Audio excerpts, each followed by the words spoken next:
Eu quero falar sobre limites constitucionais da liberdade artística. Eu sou a favor da arte. Agora, se vocês que estão aí que dizem ser artistas, sabem que isso é arte, vocês vão me perdoar, hein? Vocês vão me perdoar, hein? Eu tenho filho, tenho neto, mas arte, pornografia travestida de arte, não é arte não. A família é prioridade na Constituição Estadual. E quando se bota a família em último lugar, que sociedade é essa, deputado Freitas, que não privilegia a família?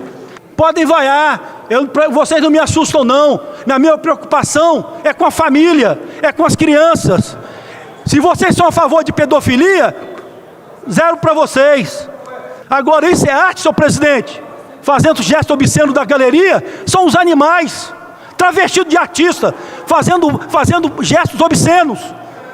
Gesto obsceno. Olha lá, mostrando a bunda, senhor presidente. Tem que ser preso, senhor presidente. O senhor não vai dar ordem de prisão não, senhor presidente? Eu peço à assessoria militar da Assembleia Legislativa que retire esse cidadão, Pedra, retire esse cidadão, pode retirar, e se fizer força, que dê voz de prisão, pode retirar. Agora, se o governador veta e diz que ele cresceu assim, não sei como ele cresceu, mas eu quero dizer, deputado Freitas, que eu cresci, meus pais me ensinando e me corrigindo quando eu errava. Nós estamos diante de uma situação tão difícil para nós que prezamos pela família, para nós que achamos que o país está num descaminho tão grande, que está invertendo os valores das famílias, uma grande camada que apoia os princípios da família, da instituição maior que tem aqui nessa terra, que é a família. Quem estabelece princípios e valores nos filhos é a família. Nós, pais, precisamos ter autonomia sobre os nossos filhos. E tudo que se pede com essa dita cultura que querem colocar a goela abaixo aqui hoje, tudo o que pedem é de que os pais e as mães não tenham mais a interferência, a liderança sobre os filhos. Equivocado, é tudo que a Rede Globo quer, e nós não podemos aceitar, nós não podemos aceitar isso, nós não podemos aceitar essa cultura do homem nu, quente, que as crianças passando a mão nesses homens. Nós não podemos aceitar essa defesa da cultura que faz gesto obscena para o plenário e para vocês. Nós não podemos aceitar. A Procuradoria da Casa deu um parecer pela constitucionalidade. 29 senhores deputados votaram a favor do projeto. E só agora, com o parecer da Procuradoria do Estado, divergente do parecer do procurador desta casa, referendado pelo procurador-geral, é que veio essa votação. Mas o que nos deixa pasmem é que as pessoas não têm respeito quanto à posição do cidadão. E nós somos representantes do povo, mas enquanto representantes do povo, somos cidadãos. E algumas mensagens foram encaminhadas para o meu WhatsApp, aonde que as pessoas, de uma forma assintosa, diziam: toda censura é burra. Não, não é toda censura é burra. Burro e burra é exatamente as atitudes adotadas por um cidadão como esse, que aqui estava presente, no meio destas pessoas. Com convicção, votei pela derrubada do veto, porque entendo que é um desrespeito com a família, porque eu entendo desta forma os valores da família, eu entendo que tem que ser preservado e respeitado.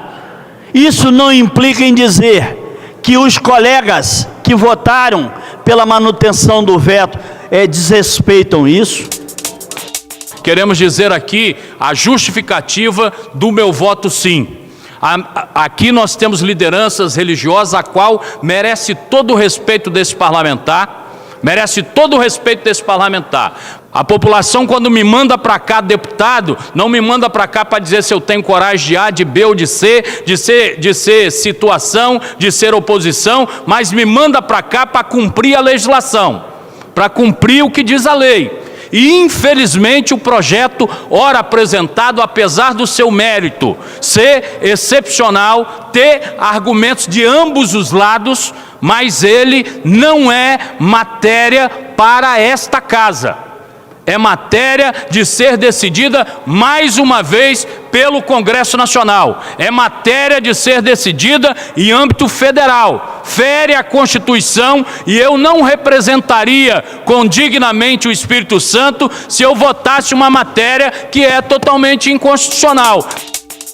Como todos os deputados aqui nessa casa, nós precisamos preservar as nossas crianças, nós respeitamos as famílias, e o que é que fizemos? Foi um ato legítimo, porque a legislação brasileira assim determina. Nós, quando essa matéria chegou aqui na casa, aqui me refiro ao projeto que impede no Espírito Santo a exposições com nu vivo e quadros com nu. Quando ela chegou aqui na casa, eu apresentei uma emenda para tirar a inconstitucionalidade da matéria, conferindo às instituições representativas do segmento a capacidade de estar avaliando as matérias que poderiam estar sendo expostas, aquilo que de fato significavam arte e importante para a nossa sociedade, e aquilo que era um lixo e que não era arte, mas que tentava ocupar espaço. Mas, infelizmente, a nossa emenda, ela foi alterada pela direção legislativa de redação, e ela perdeu o seu significado. E na hora que nós votamos aqui em conjunto, nós acreditamos, naquele momento, que com aquela emenda nós tirávamos a inconstitucionalidade do projeto. Mas como a emenda foi alterada pela direção legislativa de redação, a inconstitucionalidade volta a se firmar, porque não tinha um órgão balizador com o prejuízo da emenda para estar ferindo e inclusive disciplinando a idade. Vendo isso, a PGE, que é a Procuradoria-Geral do Estado, verificou claramente que aquela matéria era inconstitucional. E quando ela retornou com a emenda em prejuízo, de fato, não cabia a nós, que somos deputados e que preservamos a lei, fazer diferente.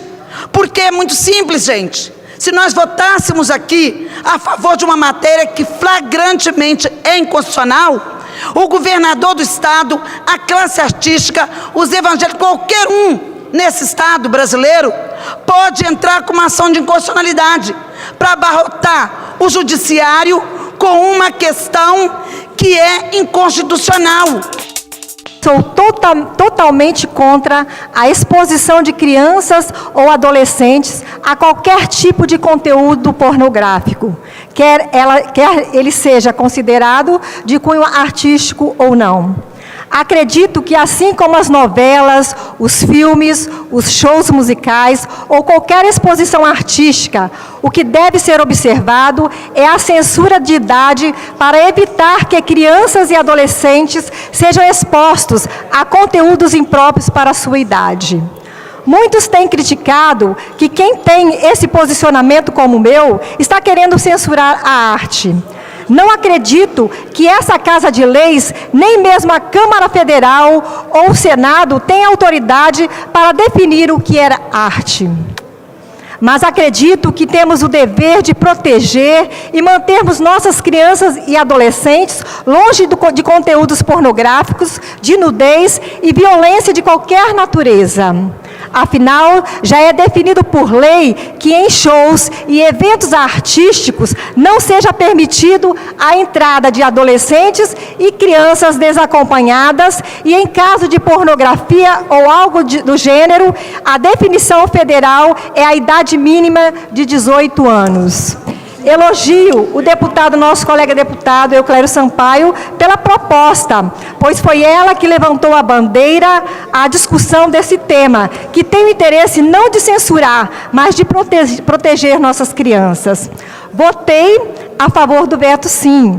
Não por ser totalmente contra o projeto, mas porque pesquisei com calma e me informei através da Procuradoria-Geral do Estado que essa é uma matéria inconstitucional e em nível de Estado. Portanto, cabe à Câmara Federal deliberar sobre esse tema, para que assim possamos estar resguardados pela lei.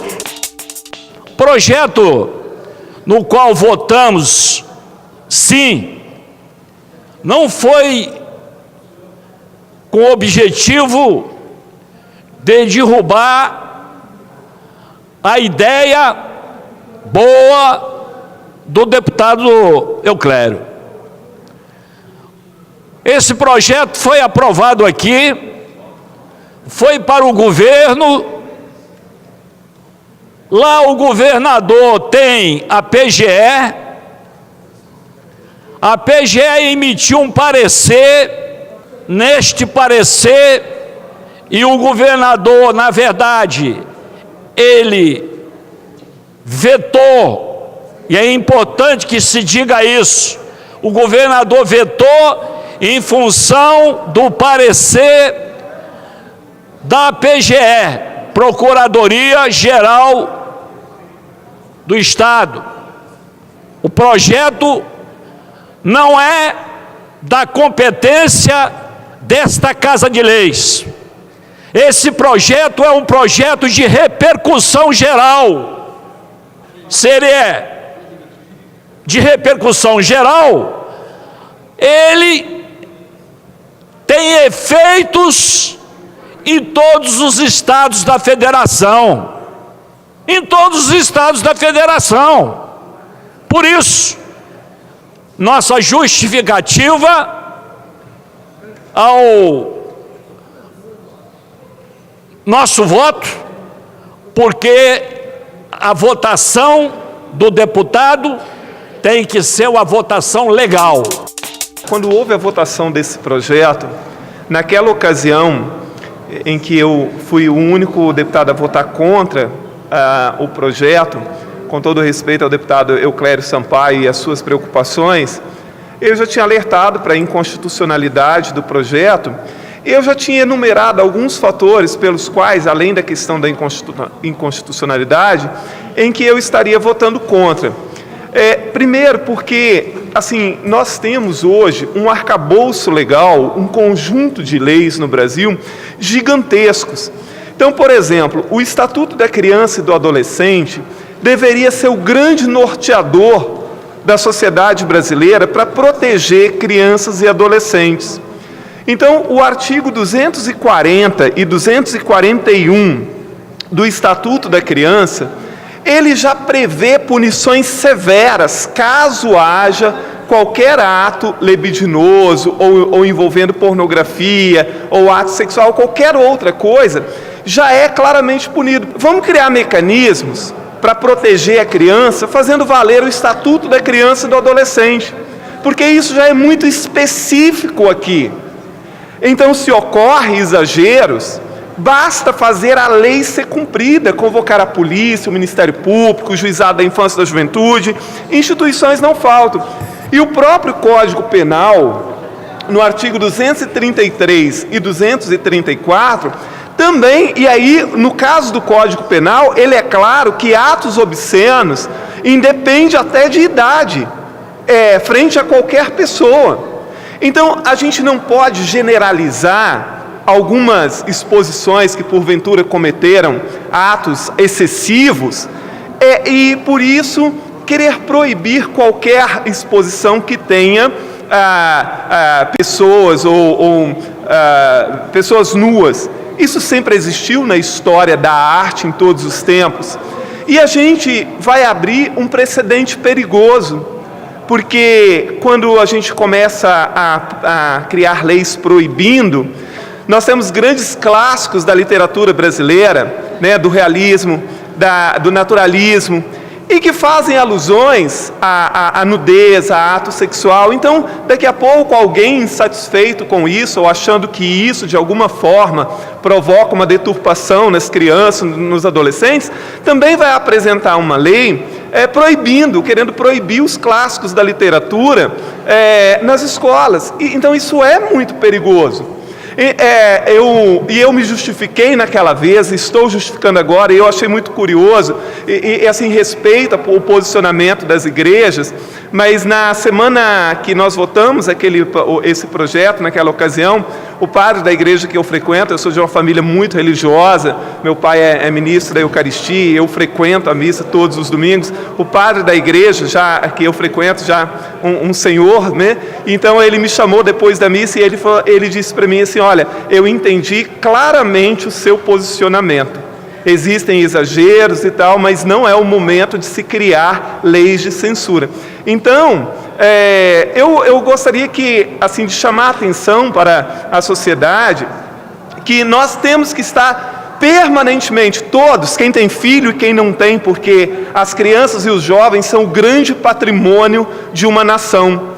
Nós temos que estar o tempo inteiro atentos à proteção delas, mas a proteção delas ocorrerá se a gente fazer valer o Estatuto da Criança e do Adolescente. A questão, por exemplo, das delegacias de infância e juventude, aqui no Estado do Espírito Santo existe uma, deputado Teodorico Ferraz. Então, assim, precisaríamos ter pelo menos uma em cada cidade polo. E olha a dificuldade com que essa delegacia funciona aqui em Vitória. Funciona muito mais pela competência e boa vontade dos profissionais, do delegado Lourenço, do que por qualquer outra questão.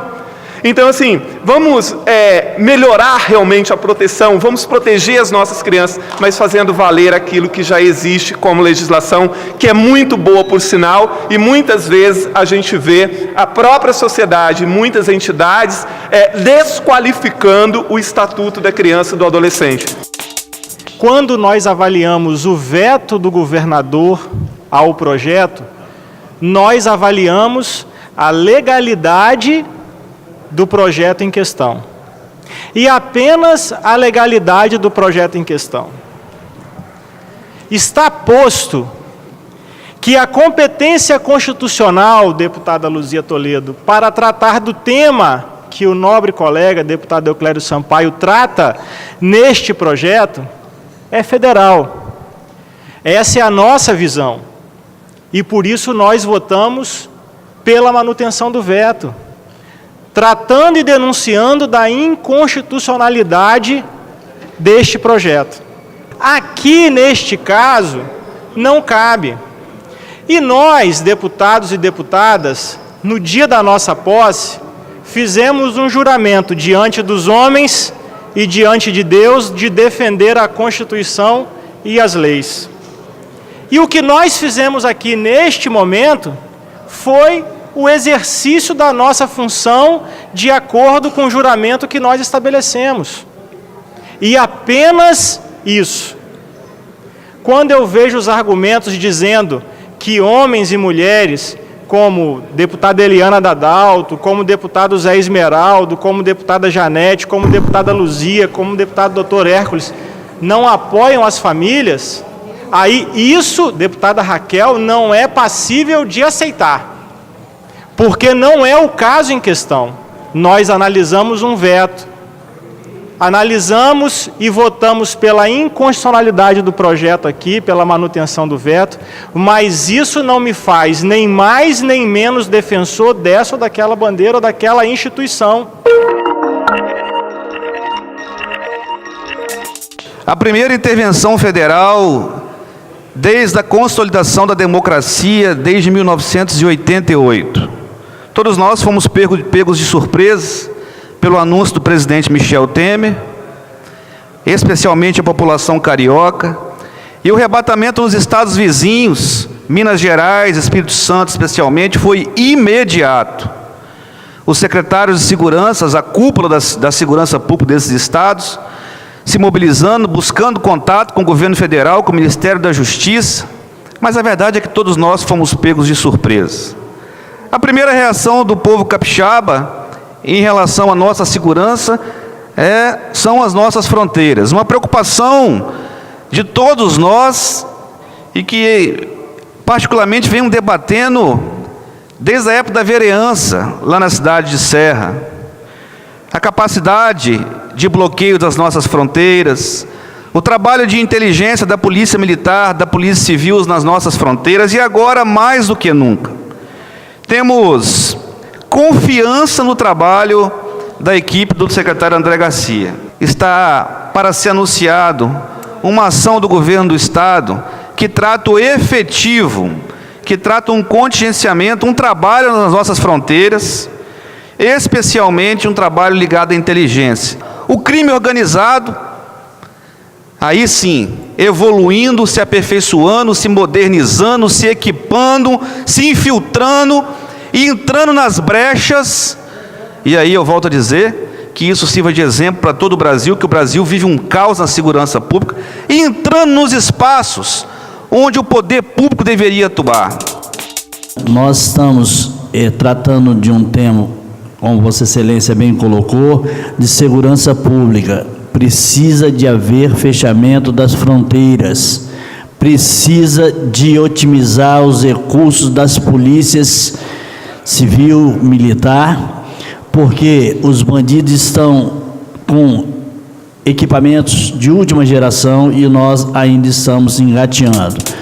Nós estamos num ano eleitoral onde a gente vai começar a ver de tudo, né? Todo tipo de bondade partindo, né, de gestores, todo tipo de ideia mirabolante aparece, porque trata-se de um ano eleitoral. É claro que o Estado do Rio de Janeiro encontra-se numa situação calamitosa, mas eu repito, vários estados brasileiros têm índices de violência superiores ao do Rio de Janeiro. É que aquilo que acontece lá ganha uma repercussão muito maior, porque o Rio é o grande cartão postal do Brasil. Se a gente comparar alguns índices de violência que tem no Fórum Nacional de Violência divulgado no ano passado, nós veremos alguns índices de violência do Estado do Espírito Santo maiores do que o do Rio de Janeiro. Quando se fala sobre a questão, né, de que nós vimos semana passada uma frase do secretário André Garcia dizendo assim: se os bandidos do Rio vierem para cá, vão se dar mal. Bom, eu não sei se os do Rio vierem para cá vão se dar mal, porque os daqui estão se dando muito bem, porque o volume de roubos, assaltos, assassinatos, furtos no Estado é exorbitante. Arma não é brinquedo. Então nós temos que ter a cultura da paz, nada de dar para os filhos, para as crianças. Dê uma bola, dê uma boneca, mas nunca uma arma de brinquedo. Não se brinca com arma. Você estimula a violência, a proibição de fabricação e venda de comercialização de armas de brinquedos. Eu venho lutando há vários anos aqui, e uma vez já foi arquivado e agora eu reapresento. Nós temos uma cultura, não podemos ter a cultura da violência, temos que ter a cultura da paz. Tiroteio deixa mortos e feridos nos Estados Unidos. Massacre a tiros na Flórida é o 17 neste ano nos Estados Unidos. Nós temos que acabar com essa cultura da violência. No Espírito Santo, o Espírito Santo lidera o ranking de mortes por armas de fogo entre menores de 19 anos. Esse é o nosso Estado. Nós temos que botar o dedo na nossa ferida. Então nós temos que ter a cultura da paz e não da violência. Armas de brinquedos são vendidas sem controle e acabam na mão de bandido. Eu quero fazer um registro importante sobre uma outra obra que está aí na superfície da preocupação de todos os capixabas, também os nossos amigos e irmãos mineiros que deixaram de vir para o Carnaval pela BR-259, passando por Baixo Guandu, Colatina. O deputado Dari Pagung, que mora em bairro de Baixo Guandu, sabe do que eu estou falando, da dificuldade que nós vivemos, das rochas que caíram mais uma vez naquela região. Olha, quem tem propriedade naquela região, e ali eu quero chamar a atenção para que vocês possam visualizar, já há praticamente mais de quase 2 semanas, essas rochas estão lá. e não foram retiradas. Mas não estou aqui para fazer nenhum discurso sensacionalista, com muita responsabilidade, com muita prudência, uma informação para a sociedade. Eu acabei de falar nesse momento com o nosso diretor, Ralph Luiz, que foi diretor, superintendente do DENIT aqui, hoje é diretor do DENIT a nível nacional, que me informou que a licitação está concluída, o contrato já está assinado. Muitas pessoas se disponibilizaram para poder retirar essas rochas, empresários, proprietários de máquinas pesadas, mas ali não é simplesmente retirar essa rocha. A licitação tinha um valor previsto de no máximo até 10 milhões. Participaram 7 empresas e finalizou num contrato, deputado Dari Pagung, de 5,9 milhões, onde participaram 7 empresas, porque não é somente retirar as rochas. Podem visualizar que são muitas rochas que estão prontas para poder desabar. Então vai ter uma tela imensa para contenção das rochas menores, numa extensão muito grande dessa tela. E vai ser feito também em toda essa região um muro de contenção. Não dá para fazer meia boca mais. Que é muita incompetência da engenharia brasileira. Porque a gente vê constantemente que em países como o Japão, quando ocorre uma situação dessa, em menos de uma semana, eles resolvem o problema, recompõem asfalto, recompõem ponte, e nós estamos já há mais de uma semana com umas pedrazinhas de arroz pequenas no meio do asfalto, e o nosso setor de engenharia, nossa inteligência na área, não consegue dar uma solução, não consegue resolver o problema, impedindo que a população possa ter o direito de ir e vir, dando prejuízo ao setor de comércio, obrigando pessoas que estão na faixa de Baixo Guandu e Moraes a passar lá por Valadares para voltar, para vir pelo Espírito Santo via Barra de São Francisco, numa clara demonstração de que o DENIT não tem competência também para nada. É um órgão que é bem parecido com o nosso DR. As estradas ficam esburacadas permanentemente depois de chuvas e eles ficam alegando falta de recursos, porque nunca se tem previsão para os períodos das chuvas. E agora esse caso feito em Baixo Guandu, que aqui o deputado da Vitória disse, isso é uma vergonha para o sistema de engenharia do nosso Estado, porque como você pode admitir que uma situação daquela ali fica sendo colocada como obstáculo diante de tantas formas eficientes que tem para resolver aquele problema imediatamente? Se fosse fácil, já teria resolvido. Acredito que o superintendente do DENIT hoje aqui no estado, o André, está trabalhando. Eu tenho comunicado sempre com o André e ele tem nos passado informações do trabalho que o DENIT está fazendo. Se a população capixaba analisar aquela foto, a primeira, eles vão ver que não é simples tirar essas pedras. A pedra, deputada Luzia, era só levar a máquina e tirar. Mas o problema é o que pode vir. Se tirar de qualquer maneira, aquilo ali pode descer tudo e levar até a estrada para o Rio Doce. Então não é fácil. Então quero aqui dizer que a população realmente está cobrando e nós estamos cobrando. O município de Baixo Guandu e o leste de Minas está sofrendo muito, mas nós temos a certeza que essa semana a empresa já vai começar a trabalhar para dar acesso aí à BR-259, que nós possamos ver ela liberada para que a população possa ter o direito de ir e vir.